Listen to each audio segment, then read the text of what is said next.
Kemudian Fadil M. Hanafi, Pak. Ya, M. Napi. Oke, baik Pak. Izin share screen Pak. Silakan.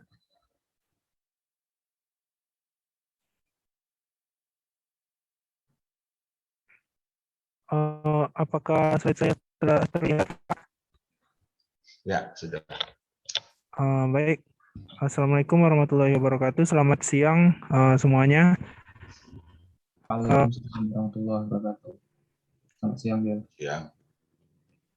Di sini saya Fadil Hanafi akan mempresentasikan tata cara menghitung daya pada motor. Nah, motor yang sedikit penjelasan, motor induksi ditemukan oleh ilmuwan bernama Nikola Tesla. Nah, motor induksi ini adalah motor yang paling banyak digunakan dalam industri saat ini.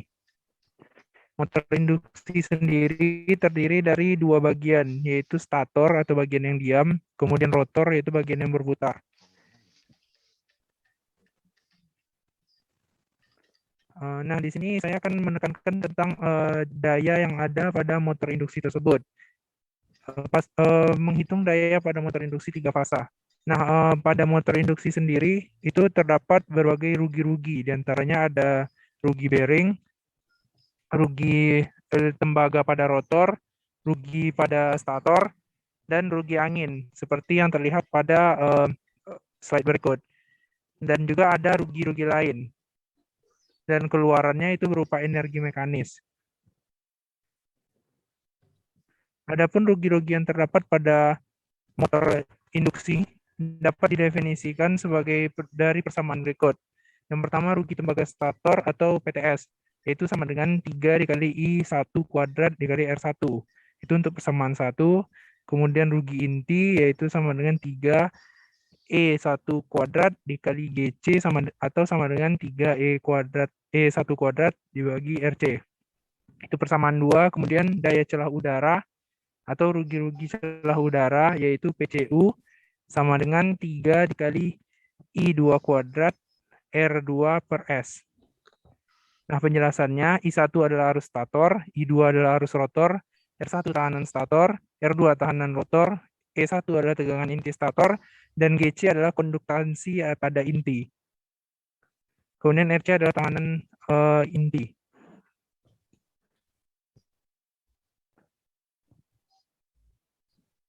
Nah, berikut adalah diagram aliran daya motor induksi. Seperti yang kita tahu, motor induksi merupakan salah satu alat untuk mengubah daya listrik menjadi daya mekanik atau energi gerak. Nah, di sini terlihat pada diagram aliran daya motor induksi, itu pada sisi stator dimasuki oleh daya input, yang mana pada daya input ini terdapat rugi-rugi tembaga stator dan rugi-rugi inti, hingga rugi celah udara. Lalu pada saat konversi menjadi energi mekanik, itu terdapat PCU, kemudian daya mekanik. Nah, pada sisi rotor itu ada daya mekanik, kemudian ada rugi-rugi daya, ini dia. Pada PCU itu sama dengan, atau rugi-rugi celah udara itu sama dengan daya input dikurang dengan rugi-rugi tembaga stator dikurang rugi-rugi inti. Kemudian pada rugi-rugi tembaga rotor itu sama dengan 3 I2 kuadrat dikali R2 atau tahanan rotor. Atau rugi-rugi tembaga rotor sama dengan S dikali dengan rugi-rugi celah udara.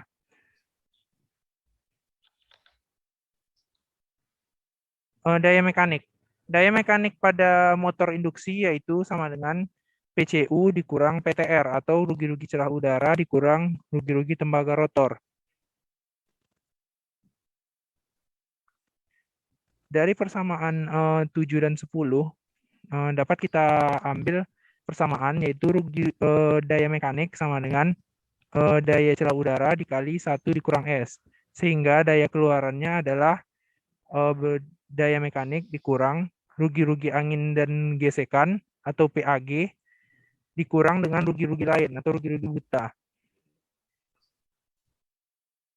besarnya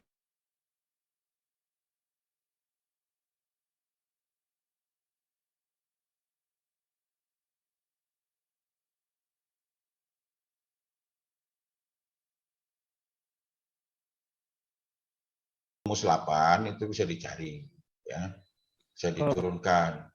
Kan 3x2 kuadrat kali R2, ya toh? Nah, oh iya Pak. itu tiba-tiba muncul S, itu loh.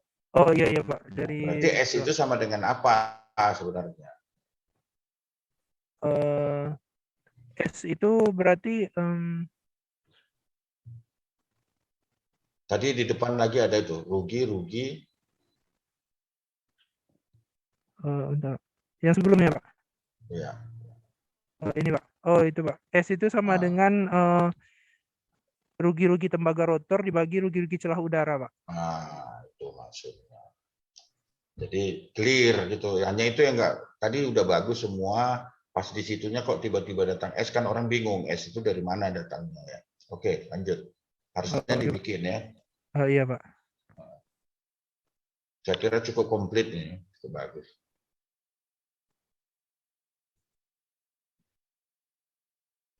Kemudian besarnya kopel atau torsi induksi. Besarnya kopel atau torsi induksi adalah sama dengan daya mekanik dibagi dengan kecepatan sudut rotor atau daya mekanik dibagi 2pi NR. NR ini merupakan NR merupakan kecepatan medan putar rotor. Kemudian atau rumus lain dari torsi induksi sendiri adalah rugi-rugi celah udara dibagi dengan kecepatan sudut stator, atau rugi-rugi celah udara dibagi dengan 2pi NS.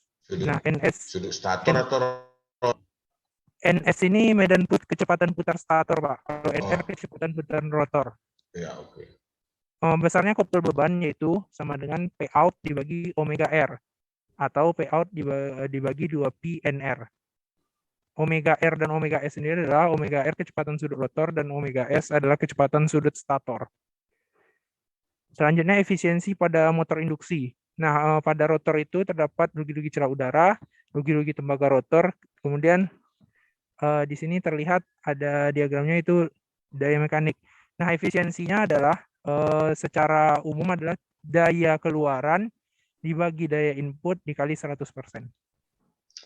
Coba baik-baik tadi. Sebelumnya, Pak. Enggak, itu tadi. Bacanya salah itu. Ya, maju. Coba baca itu N efisiensi itu sama dengan apa itu?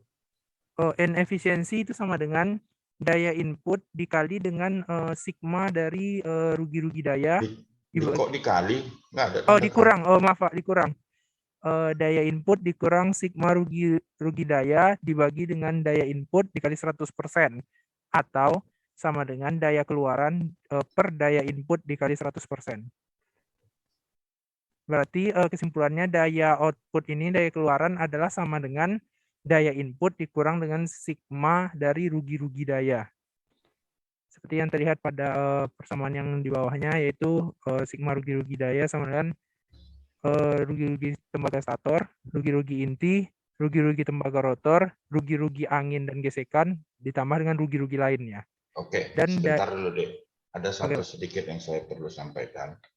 Nah, ini sering banyak kejadian di tugas akhir kakak-kakak kelas kalian.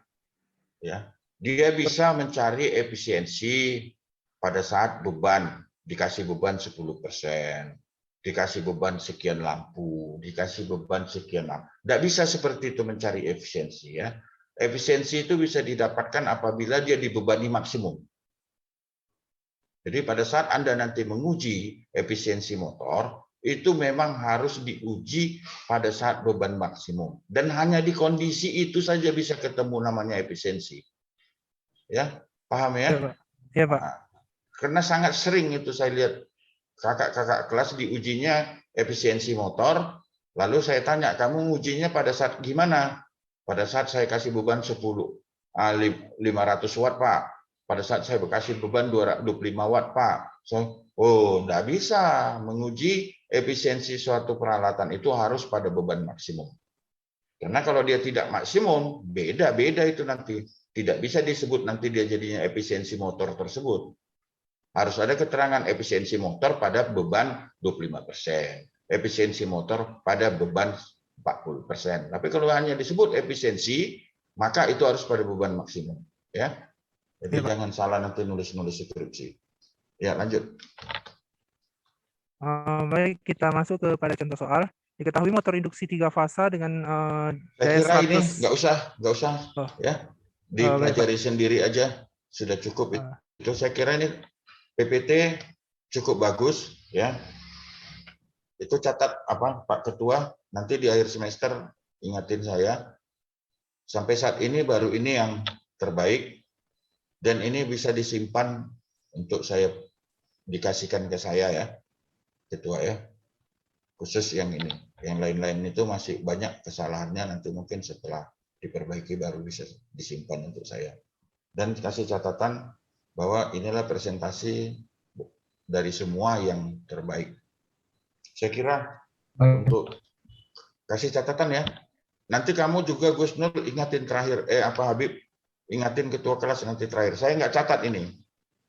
Saya tidak catat karena saya anggap dari semua yang maju selama ini itu mempunyai bobot yang lebih kurang, masih rata. Maaf Pak, saya Fadil Pak. Bukan Siregar tadi? Oh bukan Pak, Fadil Pak. Oh Fadil, ya Fadil. Oh iya, oke. Tolong ketua dicatatin. Nanti kamu Fadil ingatin nanti ketua di akhir, ya. Sampai saat ini yang saya anggap di atas rata-rata itu baru yang ini. Dari segi penulisan PPT, dari segi presentasi, dari segi penguasaan materinya. Ya. Kalau kamu nggak ingatin ketua kelas dan ketua kelas nggak ingatin saya, kamu yang rugi nanti, ya. Oh iya Pak, baik Pak. Oke. Dari segi tugas mandiri, ya. Oke. Itu bisa ditutup Pak. Silakan. Baik, sekian presentasi saya. Terima kasih kepada Bapak Antonius dan serta teman-teman semuanya. Saya tutup. Wassalamualaikum warahmatullahi wabarakatuh. Selamat siang. Selamat siang. Yang